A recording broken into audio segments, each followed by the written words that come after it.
If you're new to drawing or just paddling in the shallow end and you want to improve but you're short of motivation, this is a video for you. You aren't alone. We've all been where you are now. Maybe you've purchased a bunch of tools. Now, what do you do with them? Or you don't have that necessary gizmo yet, so you can't get started. Well, let me tell you, you don't need it. You don't need fancy stuff. All you need is paper and a pencil. Fancy stuff can actually stop you from getting started. I mean, you might be scared of making mistakes on that fancy, expensive paper. Or you don't know which of those 18 professional shiny pencils to begin with. Well, let me say once again, you don't need them. All you need is a sheet of paper and a pencil. Any paper, any pencil. That's it. Nothing else. I started with cheap office paper, an HB pencil, and our dining room table as my drawing board, drawing dogs for my wife. I'll be the first to admit that the results weren't ace, and there's a good reason for that. I was copying photos without understanding them. And in the early stages of learning, that's good, because I was adding something else you need and probably don't have right now: experience. When you've done something 10 or 20 times, drawing 30, 40 and 50 are inevitably going to be better than your earlier attempts. But none of that will happen if you don't start drawing number 1. So make a mark, a tiny mark. That will lead to a second mark, then a third. Just doodle. When it begins to remind you of something, develop it. And that's all it takes to get started. A single mark. Of course, it's only line, but line leads to shading. Shading leads to a desire to make something look real. One leads to the other, and it all begins with a mark. And what about the vast array of techniques you need to turn those marks into drawings? Well, let's get that elephant in the room out in the open. Something I've often been asked is, you draw dogs, but can you draw cars? Or how do you draw X, or Y, or Z? Whatever it is the inquiry is interested in.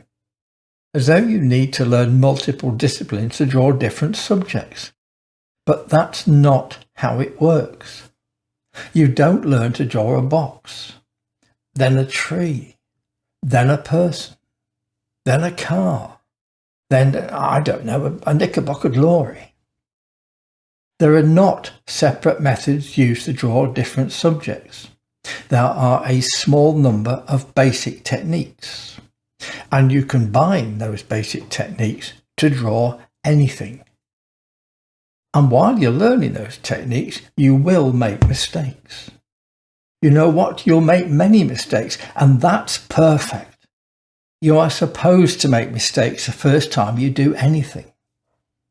You don't pick up a guitar and play perfectly. You pluck the strings and make mistakes.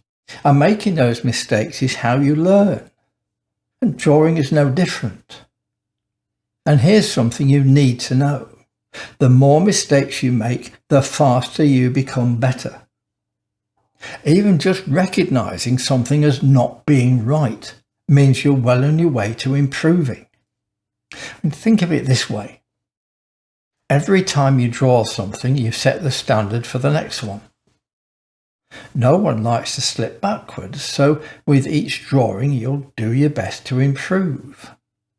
And with that in mind, don't throw anything away. You need that older work. You need it to look back on to appreciate how far you've progressed. So you've got to put in the hours to get some experience of drawing before it begins to look anything close to good. Make a decision today to begin your journey. And don't get discouraged by thinking you'll never attain the level of expertise you aspire to. When you look at the work of another artist who you think is more accomplished, the only difference between you and that artist is they have more experience. They've put in the hours. They've let their skills develop until they no longer have to think about how to do something. They just go ahead and do it. Right now, I expect you want to draw something, perhaps from a photo, where your drawing looks like that something. So let's add to our list of paper and pencil a subject that interests you, or even one that you see as a bit of a challenge, but not too much of a challenge. In short, find a simple photo you'd like to copy.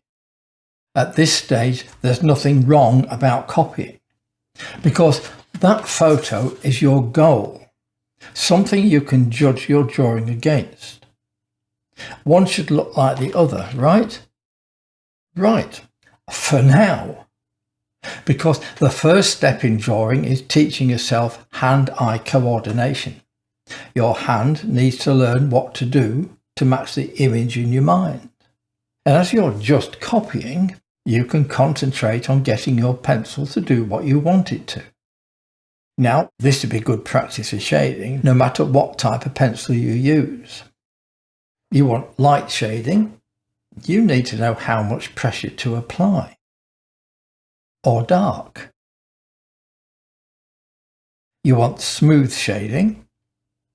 Learn about the chisel point and experiment by letting your lines flow into each other. And while you're copying your photos, you're learning to correctly see what you're looking at. In your photo, you're looking for shapes. Let's make things easier and lower the stress level by reducing your coloured photo to black and white. Now all you can see is values or tones, the shapes and the edges. You can draw a line along those to fix them in place. Now later you'll learn outline is something to avoid. Nothing in life has a line around it. But for now it's good. Just take your learning step by step. And I can help you with that in several ways. Join me at DrawWithMike, where you'll find over 50 videos like this one. All the basic techniques. And I can guide you in the support forum. And if you prefer one-on-one, head over to Drawspace and join me in one of my 8-week drawing courses, from beginner to advanced. You'll find links to both below. Okay, step by step. Let's simplify this even more. Drawing has only 2 technical skills, line and shading. Line is just the ability to draw a line. And before you say, I can't draw a straight line, you can. Because along the way, you'll discover tricks that work. Here's one. Draw 2 dots. Place your pencil on the first dot. Now connect it to the second. But look at the second dot as you draw towards it, not at the end of your pencil. You'll draw a pretty good straight line, guaranteed. It's like driving a car. If you look at the road immediately in front of you, you'll have to keep stopping to adjust your direction. But when you look at where you're going, our dot again in this case, you'll drive to it in a straight line. Shading is just colouring in, filling an area to make it darker than the paper. It describes the lightness and darkness. And if the shading ranges from one to the other, it also describes the 3-dimensional form, or the way the light alters as it hits your subject. The easiest way to shade is to scrub your pencil from side to side. It'll do the job for you, and that's fine if you're shading between 2 edges. Later you'll discover it's a bad habit because it creates edges. Every time you stop and shade back in the other direction, you create a blunt end and a double layer of graphite.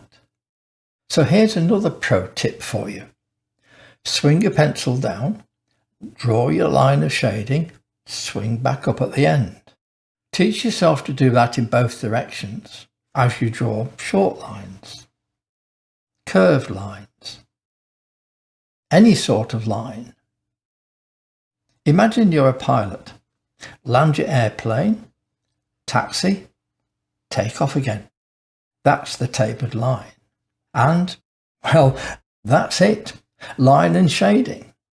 Practice them, maybe by copying a photo or just parts of it, until you really don't have to think about how to do it either. Draw, just draw. Draw anything that interests you, because that's the only way you'll build the hand-eye coordination. It might happen quite soon. It might creep up on you unnoticed.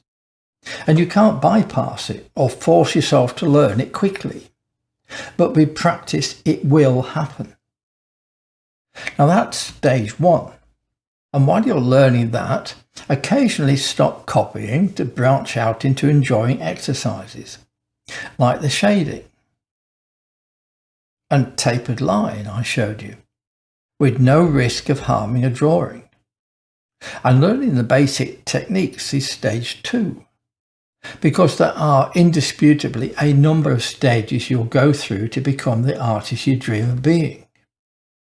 Now we'll look at those stages next time, but for now, don't be afraid to fail, because every failure teaches us something positive that we can carry forward.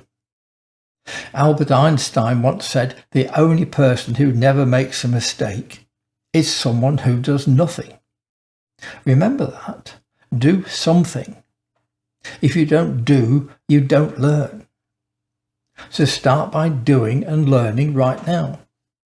Draw anything, and then just keep on drawing, and enjoy every step along the way as you become the artist you want to be. And if you need help, don't forget, I and my friends at DrawWithMike will be here for you. Okay?